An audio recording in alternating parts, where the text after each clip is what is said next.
تو ملا عبد الغنی برادر اور ملا عمر نے مل کر سوویت یونین کو شکست دی تھی. بعد میں ملا جو عمر ہے ان کا انتقال ہو گیا، بعد میں یہ خبریں آئیں کہ وہ اب اس دنیا میں نہیں ہے، لیکن ملا عبد الغنی برادر جو ہیں وہ اپنی کاروائیاں انہوں نے جاری رکھی اور 2010 میں وہ پاکستان کی ایجنسیوں کی تحویل میں آ گئے.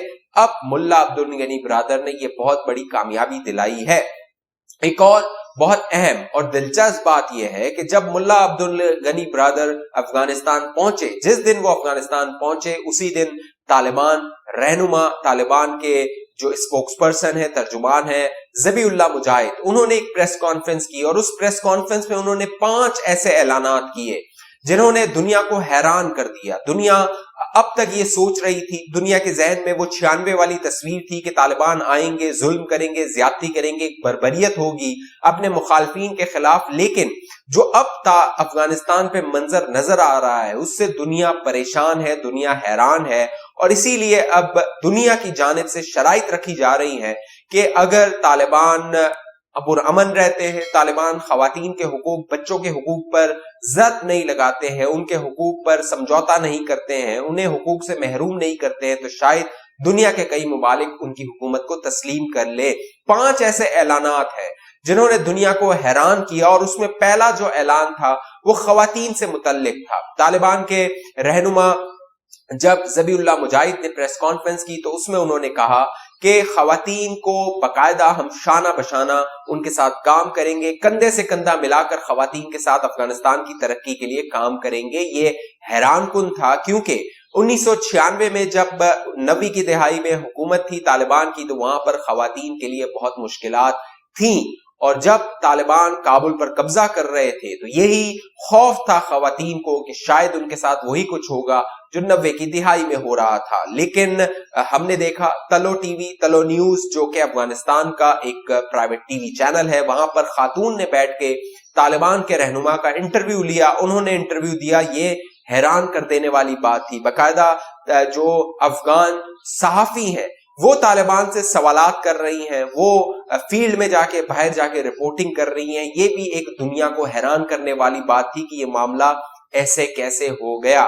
دوسرا اعلان جو ذبی اللہ مجاہد نے اپنی پریس کانفرنس میں کیا، طالبان نے اعلان کیا، وہ تھا القاعدہ سے لا تعلقی اور اپنی سرزمین کو غیر ملکیوں کے لیے، دہشت گردی کے لیے استعمال نہ ہونے دینا. ان سے سوال ہوا ذبی اللہ مجاہد سے کہ کیا جو افغان سرزمین ہے وہ القاعدہ کے جنگجوؤں کو پناہ دے گی، ان کی سرگرمیاں دنیا کے خلاف یہاں سے ہوں گی؟ تو ذبی اللہ مجاہد نے اس بات سے انکار کیا کہ ان کی زمین کسی بھی ملک کے لیے استعمال نہیں ہوگی، کہ ان کی سرزمین سے کسی ملک میں دہشت گردی کی جائے. تو اس اعلان نے بھی دنیا کو حیران کیا کیونکہ دنیا کا یہ بھی کنسرن تھا، یہ دنیا سوچ رہی تھی کہ طالبان اس حوالے سے کیا پالیسی اختیار کریں گے.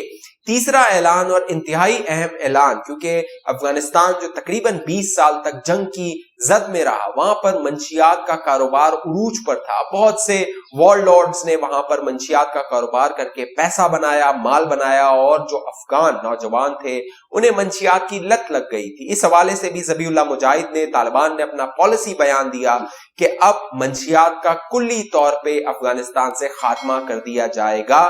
یہ اعلان بھی بڑا حیران کن تھا دنیا کے لیے، اور دنیا اب توقع کر رہی ہے کہ طالبان اس پر عمل بھی کریں گے. ساتھ ساتھ ذبی اللہ مجاہد نے چوتھا اعلان یہ کیا جس پر دنیا حیران ہے.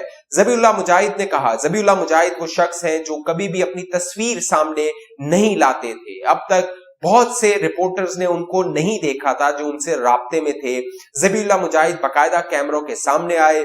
انہوں نے یہ اعلان کیا کہ طالبان 20 سال والے طالبان اب نہیں رہے ہیں، ان میں فرق آ گیا ہے، اور وہ فرق دنیا دیکھ بھی رہی ہے، نظر بھی آ رہا ہے. بہت ممکن ہے، اللہ کرے کہ یہ آنکھوں کا دھوکہ نہ ہو، آگے جا کے بھی یہ معاملات ایسے ہی چلتے رہے. تو ذبی اللہ مجاہد نے کہا طالبان اب 20 سال سے بہت آگے آ گئے ہیں، انہوں نے دنیا کو تسلیم کیا ہے، دنیا میں جو جدیدیت ہے اس کو تسلیم کیا ہے. کیمرے، کیونکہ 1996 میں جب 90 کی دہائی میں طالبان کی حکومت آئی تھی تو کیمرے توڑ دیے گئے تھے، ٹی وی توڑ دیے گئے تھے، خواتین کو باہر نکلنے کی اجازت نہیں تھی، خواتین کوئی تعلیم نہیں لے سکتی تھی. اور یہ بھی ہوا اس پریس کانفرنس میں کہ ایک خاتون، افغان خاتون نے باقاعدہ ذبی اللہ مجاہد سے سوال کیا اور ذبیح اللہ مجاہد نے اس کا جواب دیا تو طالبان رہنماؤں کا کہنا تھا وہ 20 سال پرانے طالبان نہیں ہے۔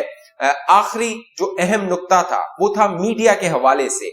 طالبان رہنما، کیونکہ طالبان کے بارے میں کہا جاتا ہے وہ تنقید کو برداشت نہیں کرتے ہیں، نہیں سہتے ہیں، لیکن ذبیح اللہ مجاہد نے اپنا پالیسی بیان دیا اور کہا کہ میڈیا ہم پر تنقید کر سکتا ہے، ہم سے سوال کر سکتا ہے اور انہیں کوئی نقصان نہیں پہنچایا جائے گا۔ وہ تمام میڈیا جو افغانستان کی ترقی میں کردار ادا کریں گے، ہماری مثبت تنقید کریں گے، انہیں ہم سرائیں گے، ان کو نقصان نہیں پہنچائیں گے۔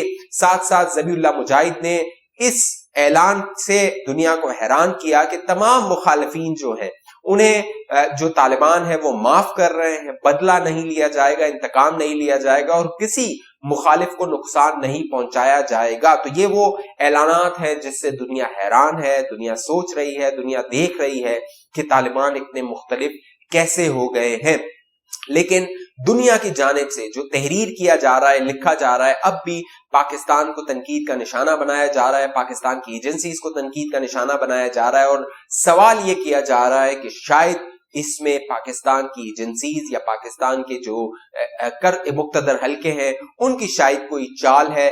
لیکن تمام مسلمانوں کو یہ دعا کرنی چاہیے کہ افغانستان میں امن قائم ہو اور طالبان جو کہ دعویٰ کر رہے ہیں کہ وہ 20 سال پرانے طالبان نہیں ہیں، اللہ کرے کہ وہ اس طرح کے نہ ہوں اور وہ افغانستان میں امن قائم کر سکیں۔ اس حوالے سے آپ دوستوں کی کیا رائے ہے نیچے کامنٹ کیجئے۔ جن دوستوں نے ابھی تک ہمارا یوٹیوب چینل سبسکرائب نہیں کیا وہ سبسکرائب کر کے بیل آئیکن کا بٹن لازمی کلک کیجئے تاکہ آپ دوستوں کو نوٹیفیکیشن ملتا رہے، آپ کی معلومات میں اضافہ ہوتا رہے۔ اگلی ویڈیو تک کے لیے مجھے اجازت دیجئے، اپنا خیال رکھیے گا۔ پاکستان زندہ باد۔